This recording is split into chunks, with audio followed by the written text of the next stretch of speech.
What's up everybody, Mike here. I made some butternut squash soup and I'm going to walk you through it.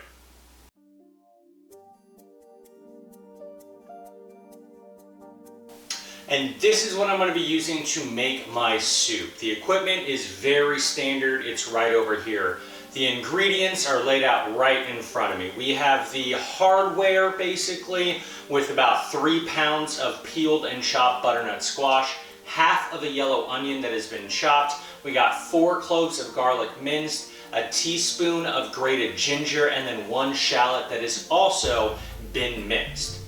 Then for the seasonings aspect, we're going to be using half a teaspoon of rosemary, half a teaspoon of sage, half a teaspoon of cinnamon, then a 1/4 teaspoon of allspice, nutmeg, and red pepper. Then about a half a teaspoon of salt. We're also going to use a little bit of salt to sweat our veg, but not enough to season everything.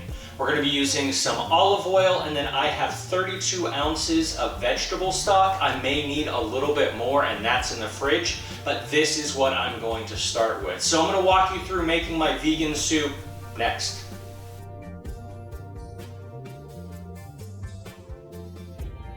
Once your olive oil is heating up and you can start to smell it, you want to go ahead and add in your aromatic vegetables. That's going to be your onion, garlic, your ginger, and your shallot, and go ahead and get this sweating down for about 3 or 4 minutes. All right, once your onions and your other aromatics are nice and translucent, you want to go ahead and toss in your butternut squash and get this sauteing just for a couple of minutes. All right, after a couple of minutes of sauteing down your butternut squash, you get to add in the last bit of your ingredients. Go ahead and toss in all of your seasonings and just get that dumped over by your stock. Go ahead and get this stirred together, and this looks like it is going to be just the right amount of stock. I just want it to cover the butternut squash. So go ahead and get everything stirred together.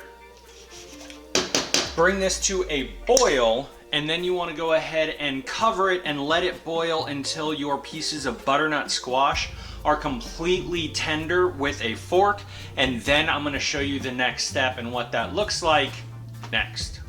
So after about 45 minutes of boiling, my squash is done. I know because I'm able to just push my fork right through any of the pieces. So at this point you have a couple of options.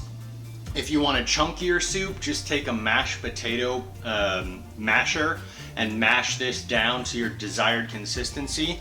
Or if you want to do like I'm going to do, you just process this in your food processor until it is nice and smooth, and you get to see my final reaction to this next.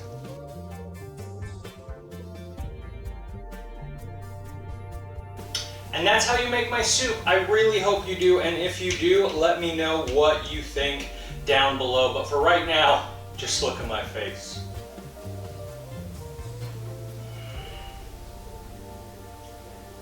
That's really good, y'all.